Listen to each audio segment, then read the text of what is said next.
Welcome to the Deep Dive, where we unpack complex ideas and, well, try to extract the most important nuggets of knowledge for you. Today, we're embarking on a really fascinating exploration, I think, into human personality. We're going to challenge a belief that's, deeply ingrained in our society. This idea that to be successful, to be happy, even to be truly impactful, you somehow have to be outgoing, bold, and loud. We're going to dive deep into the world of introversion and extroversion, looking at how these fundamental personality styles shape pretty much everything, from our workplaces to our relationships, and even how we think about things like leadership and creativity. That's exactly right. Our mission today, really, is to uncover the profound strengths that are often overlooked in, shall we say, quieter individuals. Right. It's about debunking some long-held myths and offering practical, actionable insights into how we can all thrive, regardless of where we happen to fall on this incredibly rich spectrum. We'll explore how society came to value this extrovert ideal so highly. We'll look at the fascinating biological underpinnings of things that are quite literally wired into us.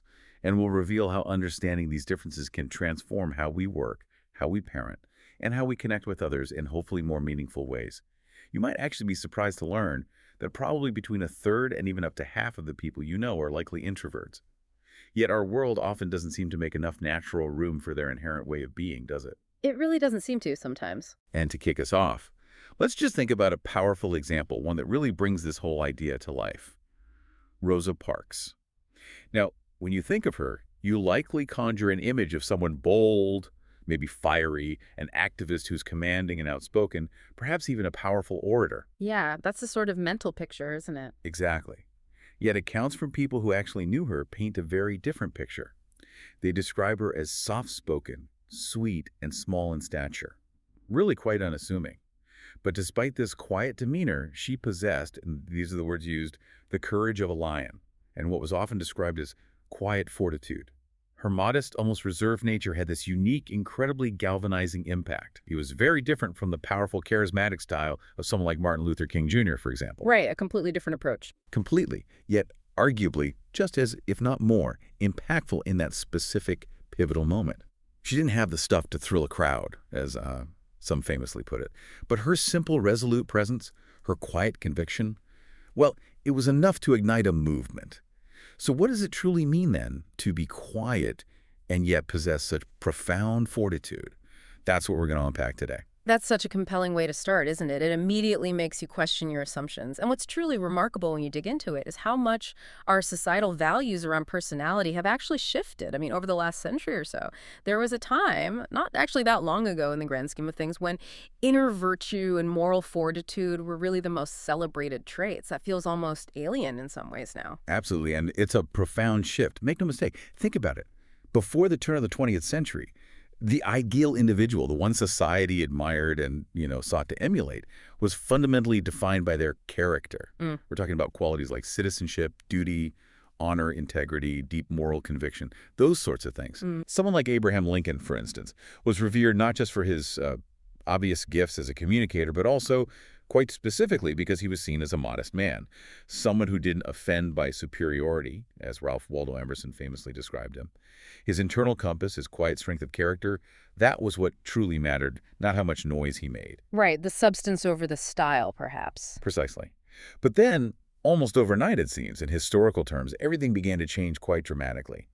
This coincided with the relentless march of industrialization and the burgeoning of big business in the early 1900s. The old agrarian economy, the small-town values, they started to give way to something entirely new. A mass production, mass marketing, consumer-driven society. And this new economy didn't just demand different products, it demanded a different kind of person. It demanded the salesman. Ah, the salesman, right. This was someone who could navigate the bustling, anonymous city streets, forge connections quickly, and crucially, sell.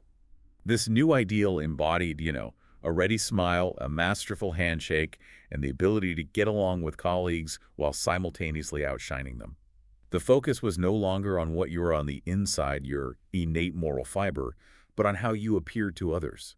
Your outward presentation, your charisma, your social dexterity, it was a complete inversion of values, really. And this sounds like the perfect storm, or maybe the perfect stage for someone like Dale Carnegie to emerge, doesn't it? He's practically synonymous with this shift. Spot on. This new demand perfectly aligned with and was arguably amplified by figures like Dale Carnegie. What's often overlooked about Carnegie, though, is his own origin story. He started his career as a genuinely nervous, even insecure, high school student. Apparently, he was perpetually worried about being tongue-tied in front of others. Really? I didn't know that. Yes. Yet through sheer determined effort and, well, self-mastery, he transformed himself into a public speaking champion. And then he built an entire empire around this transformation, founding an institute dedicated to helping countless others overcome similar insecurities and master what he called the art of self-presentation. Carnegie himself recognized and articulated this profound societal shift. He wrote that the ability to speak was no longer a peculiar gift reserved for a select few, like lawyers or clergymen maybe, but it had become, in his words, the indispensable weapon of those who would forge ahead in the keen competition of business, which really speaks volumes about that growing emphasis on external charisma and persuasiveness as the primary route to success. Wow. The indispensable weapon. That's strong language. It is, isn't it? And the transformation was nothing short of profound. If you look at the self-help guides of the era, which had previously preached about honor and morals as the keys to success, they suddenly shifted their entire focus. They began celebrating traits like being magnetic, fascinating, stunning, attractive, glowing, dominant, forceful, energetic.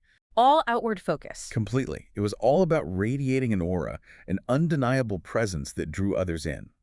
It's surely no coincidence that the 1920s and 30s saw Americans become utterly obsessed with movie stars, who, of course, perfectly embodied this new ideal of personal magnetism and outward allure.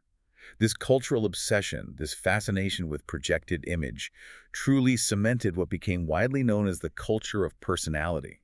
It's a concept that still echoes loudly in our world today.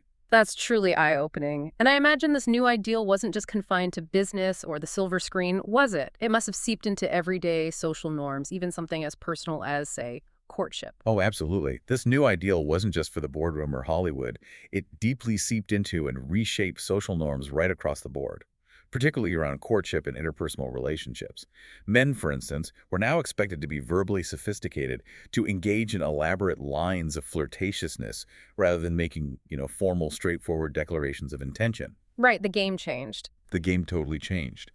A man who was considered too quiet or reserved around women might even be met with suspicion. It's quite a stark reminder of how deeply ingrained and often judgmental these societal pressures became. There was even a popular 1926 sex guide that rather ominously observed that homosexuals are invariably timid, shy, retiring. Gosh, that reflects some pretty unpleasant biases. It certainly reflects the harmful biases and social anxieties of that era, yes. It really shows how far this extrovert ideal permeated social judgment. And women, too, faced new and often contradictory pressures. They had to somehow balance the expectation of propriety with a newfound need for boldness. If they responded too shyly to romantic overtures, they were sometimes labeled frigid. Reserve, which was once a clear mark of good breeding, particularly for men implying a sort of self-possession that didn't need to flaunt itself, it just began to crumble in value. It was replaced by a preference for boisterousness, outgoingness, and a ready performance of social charm that, well, we often still associate with success and desirability today. It's like the quiet, thoughtful individual suddenly found themselves completely out of sync with the prevailing social music. So we've traced this incredible historical shift, how society moved from valuing character to, well, lionizing personality. This historical bedrock certainly laid the groundwork for the world we inhabit. But how does this extrovert ideal continue to manifest in our daily lives, particularly in the professional and educational spheres, even now, a century later? It's fascinating, isn't it, how pervasive this ideal remains? Almost as if it's an invisible script we all feel pressured to follow. We see it everywhere, from the very architecture of our workplaces, think open-plan offices, to the expectations placed on students, and even the fundamental nature of the self-help industry.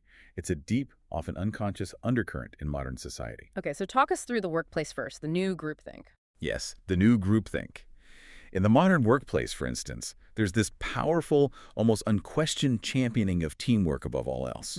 It's incredibly prevalent. Something like over 70% of employees now work in open-plan offices, often with very little privacy, very little quiet space.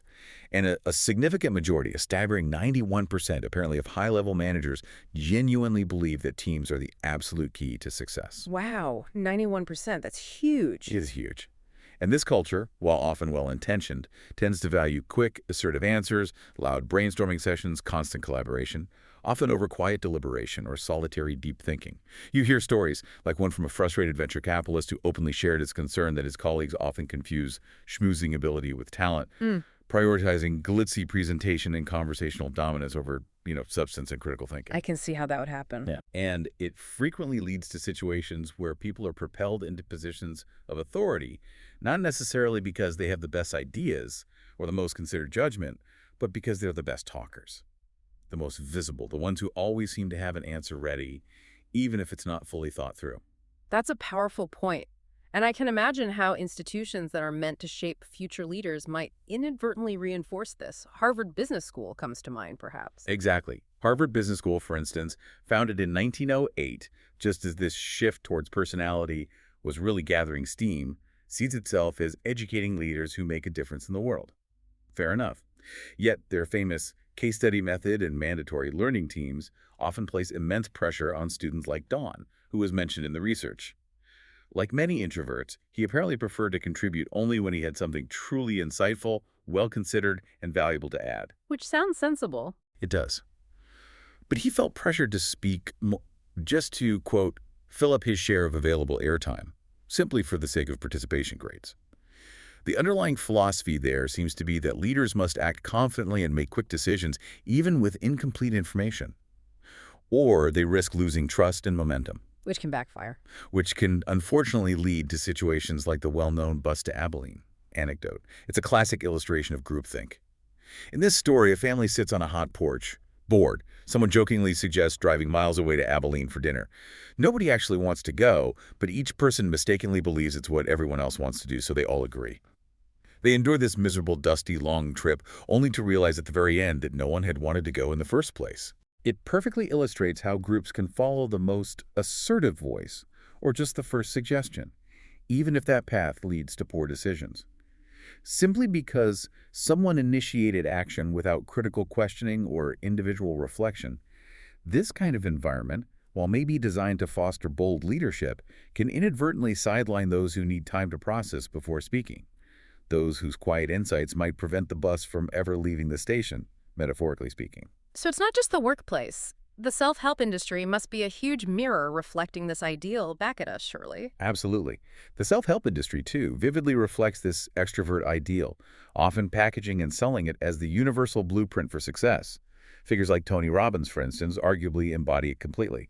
His seminars, which can cost, well, a significant amount of money, they are high-energy, immersive experiences designed to push attendees right out of their comfort zones. People are vigorously encouraged to unleash the power within through dance, shouts, firewalks, bold self-promotion, that sort of thing. Very high energy. Very high energy. One attendee, a woman named Susan, even shared that she received a personalized report generated by an online personality test linked to one program. And this report advised her that she should work on her tendency to tell, not sell, her ideas. The implication being that her quiet, direct style was somehow a deficit. Tell, not sell. Exactly. Yeah. And while these events can undoubtedly be inspiring and transformative for some people, let's be clear, they're often laden with upselling for more expensive programs, highlighting a business model built explicitly on radiating energy, performing confidence, and selling oneself, rather than necessarily promoting the inherent value of quiet internal reflection that many individuals, particularly introverts, truly need to thrive. It's a performance-driven paradigm. And this preference for gregariousness, I imagine, extends deeply into our education system as well, from a young age. It absolutely does, and it profoundly shapes how we educate our children, often from the very beginning. Many schools, arguably, are effectively designed for extroverts. They favor cooperative learning, extensive group work, lots of discussion, often over individual study or quiet reflection time.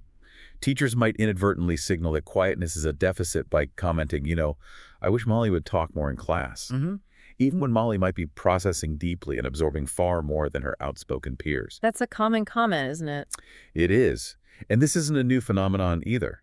In the U.S., historical studies from the early to mid-20th century found that shy children were often singled out as problem cases by educators, and even prestigious universities like Harvard and Yale apparently actively sought out the healthy extrovert kind of student over those described as perhaps brilliant but intellectually overstimulated introverts. Really? They actively saw extroverts. That's what the historical research suggests, yes. a preference for a certain type. And we still see this play out in classrooms today, with students like Maya, another example from the research. Despite being thoughtful and articulate outside of class, she often found herself overwhelmed and silenced in boisterous group projects. Simply unable to get a word in edgewise, meaning her valuable insights remained unheard. This is truly shedding a new light on so many aspects of life. But here's where it gets really interesting, for me anyway. It's easy to assume personality is just a matter of choice or upbringing, something we can simply decide to change if we try hard enough. But what does the science tell us? Are there fundamental, perhaps even innate differences between introverts and extroverts? This is where it gets truly fascinating, I agree. Because modern psychology, particularly neuroscience, is profoundly revealing the biological underpinnings of these personality styles. It's not just about preference or learned behavior. There are measurable, observable differences in how our brains are wired and how they respond to the world around us. It's really a matter of distinct internal experiences driven by our biology. Okay, so what's a key difference then? Well, a core concept is that introverts and extroverts have distinct optimal levels of arousal. Think of it like this. Your brain has a baseline level of stimulation that feels just right. Not too much, not too little. Your sweet spot. Introverts feel just right, with significantly less external stimulation. For them, that sweet spot might be, sipping wine with one close friend in a quiet corner, or deeply immersing themselves in a complex crossword puzzle, or losing themselves in a good book. Lower key activities. Extroverts, conversely, crave and thrive on much more stimulation to reach their optimal state. They find their sweet spot in activities like meeting lots of new people at a bustling party, or skiing treacherous slopes, or cranking up the stereo for a loud dance party. Higher energy. As one personality psychologist, David Winter, concisely put it, other people are very arousing. That's a great way to put it. Isn't it? And it helps explain why your typical introvert would much rather spend their vacation reading quietly on a secluded beach than trying to engage with hundreds of strangers at a bustling cruise ship party. The very presence of many people is stimulating, sometimes overstimulating, evoking responses that an introvert finds quite overwhelming, while an extrovert finds invigorating. That makes so much sense. It's like different internal thermostats for social energy. Brilliant. What else does the science reveal about these innate differences? Well, decades of truly groundbreaking research by the developmental psychologist Jerome Kagan have been absolutely pivotal in understanding this. He conducted extensive longitudinal studies, following children literally from infancy right through adolescence, meticulously observing their behaviors and physiologies in incredible detail. Kagan studied infants just 4 months old, observing their reactions to novel stimuli, things like a colorful mobile dangling above them or the sound of a popping balloon. 4 months old. Yes, tiny babies. And he found that high reactive infants, those who thrashed their arms, arched their backs, cried and howled at these unfamiliar sights and sounds, they tended to grow into more cautious, reflective, and even more reserved teenagers. Conversely, the low reactive infants, the ones who remained calm and serene, often became bolder, more forthright adolescents. Fascinating. So it starts really early. It seems to. And this reactivity, this initial strong response to novelty, is directly tied to the amygdala. It's a tiny almond-shaped part of your brain located deep within the limbic system, which is linked to basic instincts like fear and emotional processing. This research strongly suggests that introverts are often born with nervous systems that are simply more sensitive to their environments. They react more strongly to novelty than their low reactive counterparts. So it's literally wired in differently. That's the implication, yes. And building on that, Dr. Carl Schwartz's follow-up studies on Kagan's subjects beautifully revealed what we might call the rubber band theory of personality. What he found was that even if a high reactive child grows into a socially fluid adult, someone who outwardly appears quite unruffled by novelty, maybe they've learned coping mechanisms, their amygdala still reacts more sensitively to new stimuli compared to those who are low reactive infants. This footprint of temperament never truly disappears. The rubber band theory. So you can stretch, but you snap back. Exactly. It means we are like rubber bands at rest. We are elastic, and we can stretch ourselves to act out of character, but only so far. And it often requires significant conscious effort and energy to maintain that stretch. For me personally, I find that with something like public speaking, which I do quite a bit of, even after years of practice and getting comfortable on a stage, it still feels like a bit of an inner high-wire act sometimes. There's a constant, often unconscious reassurance process going on to manage that inherent sensitivity to being evaluated, to all those eyes on you. It's a testament to that fundamental wiring, I think.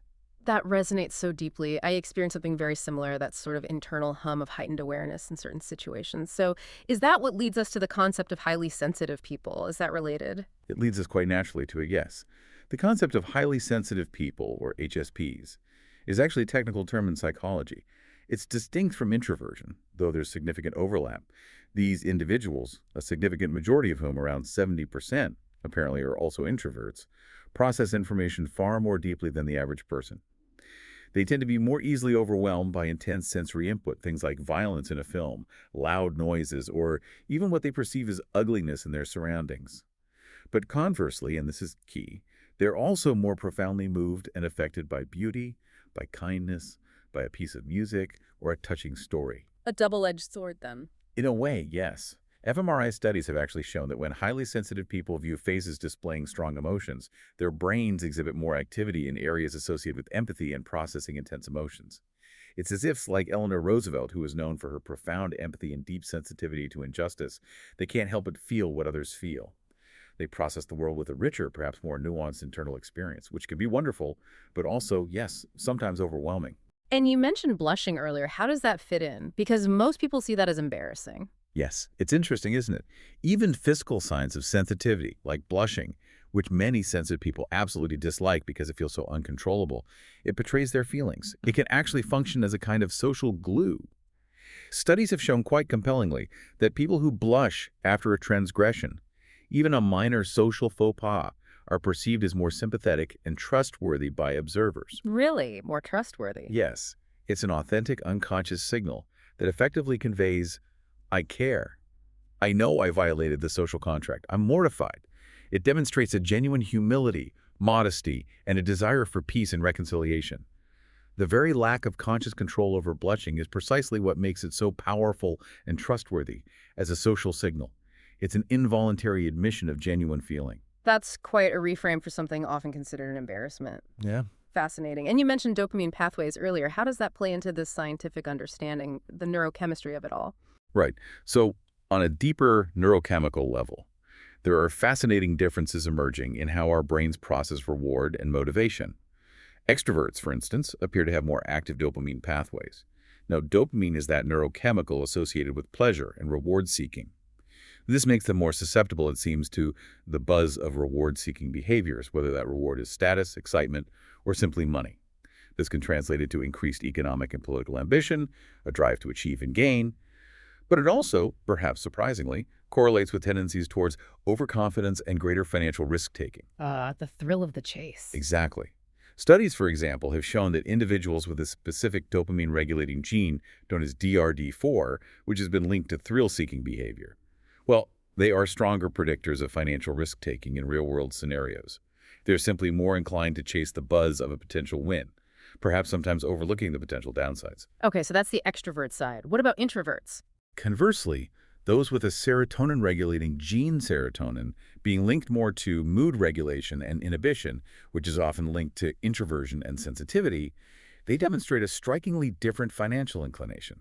They tend to take, on average, about 28% less financial risk than others, and they often outperform their peers in sophisticated decision-making tasks, especially things like gambling games, where careful calculation and patience are key, rather than impulsive moves. Interesting. Less risk, better decisions sometimes. In certain contexts, yes. They're also notably better at delaying gratification, which we know is a crucial life skill strongly associated with a whole host of positive outcomes, higher academic scores, greater long-term income, things like that. Their reward system doesn't seem to buzz quite as easily, leading to a more measured, prudent approach to opportunity and risk. It appears to be a fundamental difference in how they're wired to pursue reward. That is absolutely fascinating. The biological roots run deep. And you've got some powerful real-world examples that really bring this to life, don't you? Contrasting figures. Indeed. Consider the stark contrast between two powerful figures, which really exemplifies these different approaches. First, Vincent Kaminsky. He was described as a soft-spoken and careful research director at Enron back in the day. Ah, Enron. Right. Exactly. He repeatedly tried to sound the alarm internally about the company's increasingly reckless, high-risk deals and, well, dubious accounting practices. He saw the warning signs, he crunched the numbers, he voiced his concerns, yet he was largely ignored and ultimately stripped of his power. Reportedly, he was told by the company president at the time, "We don't need cops, Vince." He was seen as a hindrance, a sort of wet blanket to their aggressive, arguably dopamine-fueled pursuit of rapid gains and inflated profits. His prudence was seen as a weakness. Crikey. And the contrast. Compare this to Warren Buffett, a self-described introvert, known globally for his intellectual persistence, prudent thinking, and uncanny ability to see and act on warning signs. He famously eschews the speculative frenzies of Wall Street, preferring deep, solitary reflection and meticulous analysis. He reads and thinks a lot.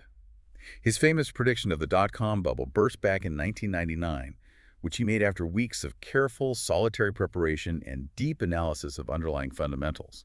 It demonstrated the immense power of deep, solitary reflection and cautious, long-term decision-making over speculative frenzy and groupthink. He exemplifies the introverted strength of resisting that the music is playing, so you've got to dance mentality.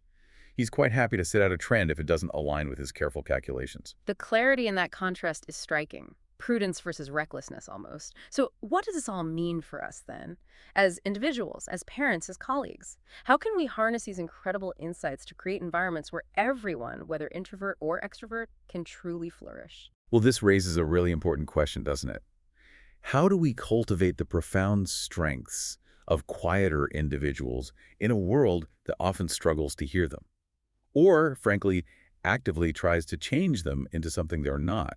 It's really about recognizing and nurturing their inherent value, not trying to fix them. Okay, so how do we do that? Where do we start? Well, one key insight, particularly for parents, is this concept of orchid children. Have you come across that? Orchid children. No, tell me more. It comes from some quite groundbreaking research suggesting that high reactive children, those who exhibit greater sensitivity and reactivity from infancy, the ones Kagan studied eating, while they might be more vulnerable to adverse environments and stress, they also disproportionately benefit from nurturing ones. They are more strongly affected by all experiences, both positive and negative. Ah, so more sensitive to everything. Exactly. Which means that a supportive, understanding, and validating home environment can actually make them even more resilient, high-performing, and empathic than children who are less sensitive. They absorb more from their surroundings, for better or for worse. Meaning the right environment can literally make them bloom in extraordinary ways. It completely flips the script on what we often perceive as a vulnerability. That's such a hopeful reframing. So, for parents of sensitive or quiet children, what are some practical strategies that come out of this? For parents, this translates into specific, highly effective strategies for nurturing their child's unique temperament. Crucially, number one perhaps, avoid labeling a child as shy.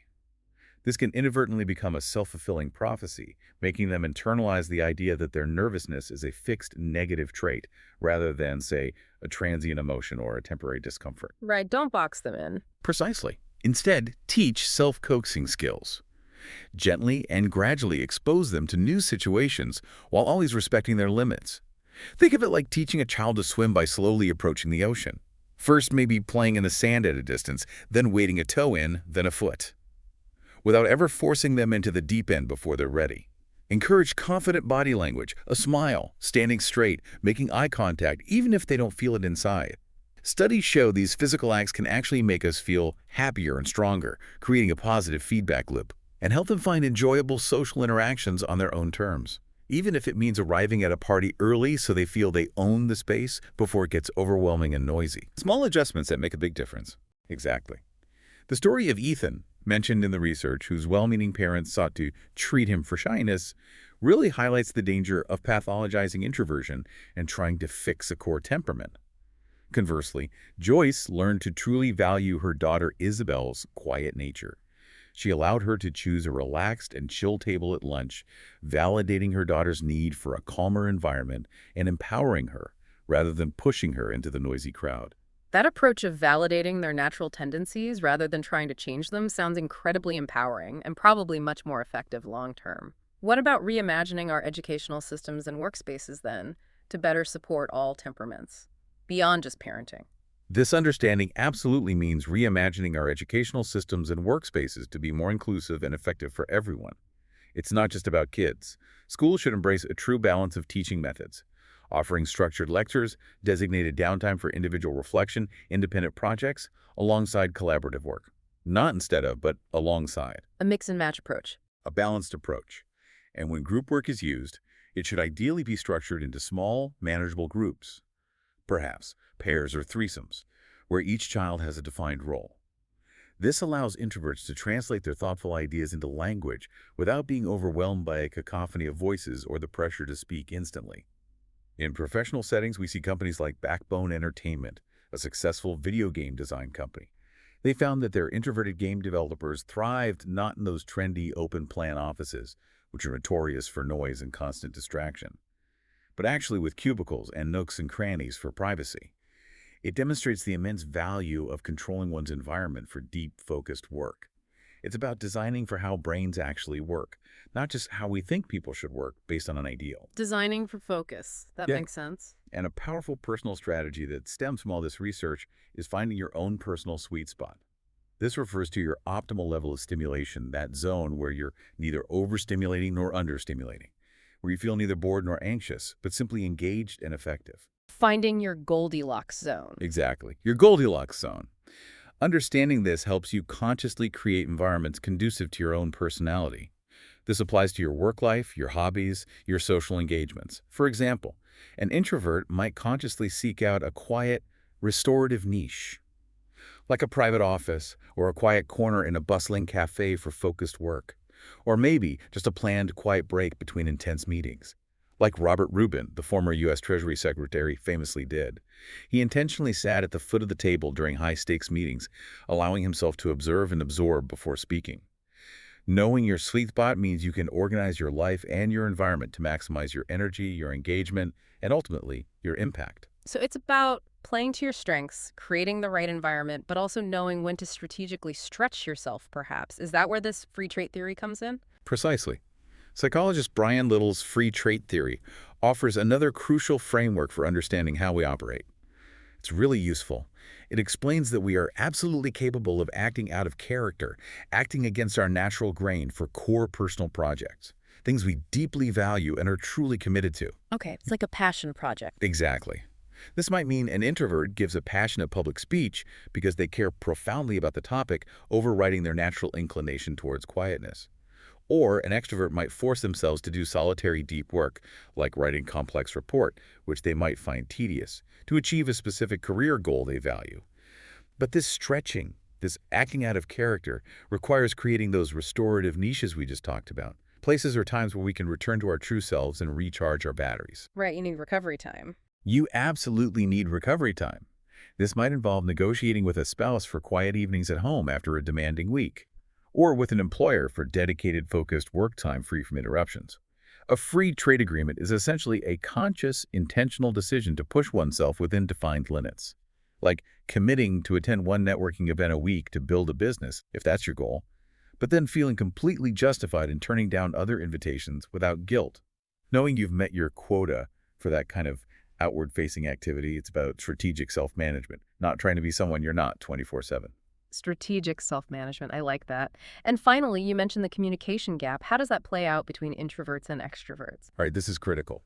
There's often a communication gap that arises simply because introverts and extroverts process information and interact differently.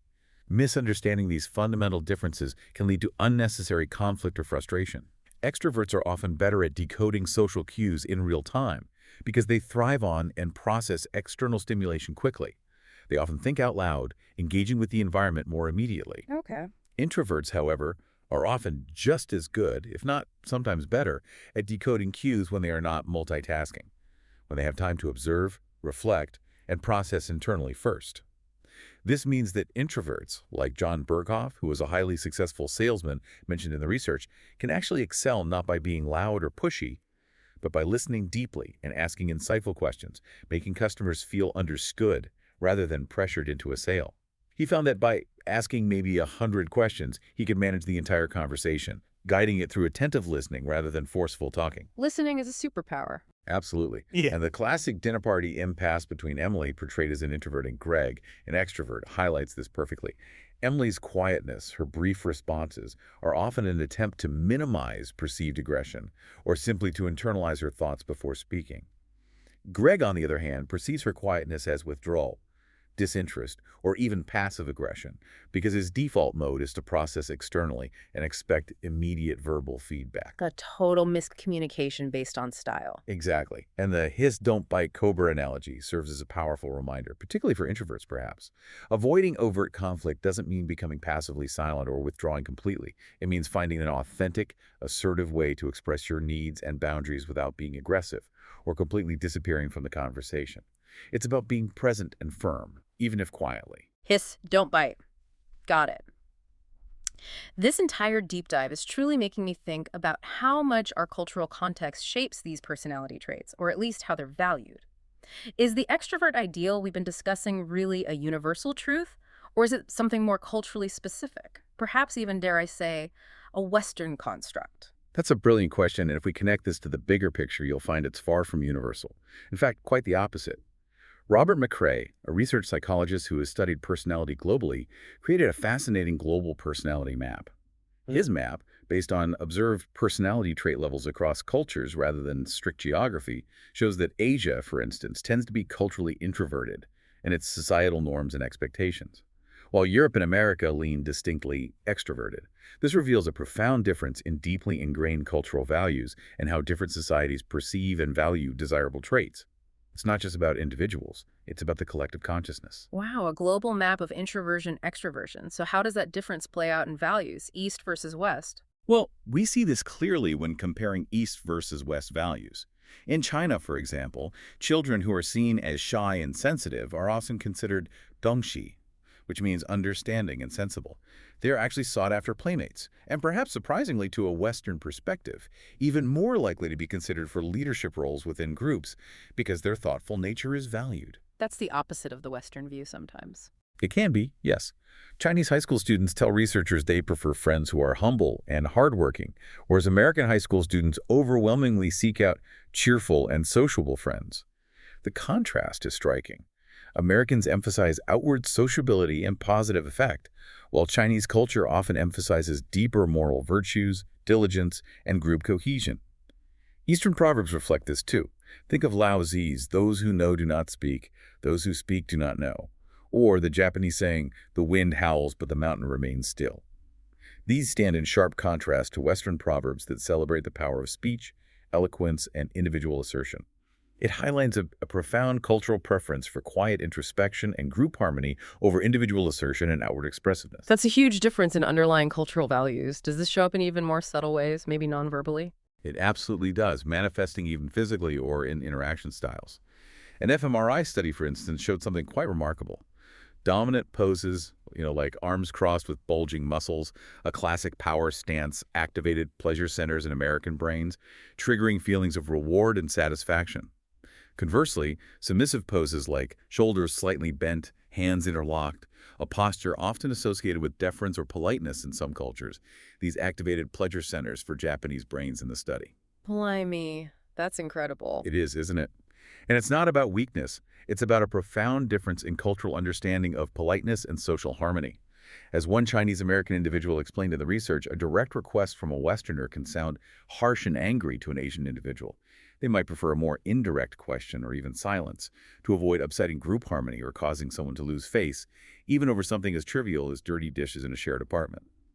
The unspoken, the subtle nuance is often more powerful and valued than direct verbal assertion. Which must create real challenges for people navigating between cultures. It creates a unique and often challenging situation for many Asian Americans, a kind of double consciousness, as W.E.B. Du Bois might have called it, where they navigate two distinct cultural expectations. Mike Wei, a Chinese-born Stanford freshman mentioned in the source material, felt deeply unsettled by the pervasive pressure he experienced at his new American university. This pressure to be constantly hyped up, outwardly enthusiastic, to project an extroverted image all the time. He found solace primarily with other Asian students who shared his level of outgoingness, feeling more comfortable there, less pressure to perform. I can understand that. And many Asian professionals, similarly, report struggling to advance in American companies due to the strong emphasis often placed on presentation skills over perhaps quieter substance. One housewife noted that American companies often mistakenly think Asians can't handle business simply because of their quieter, more reserved presentation style.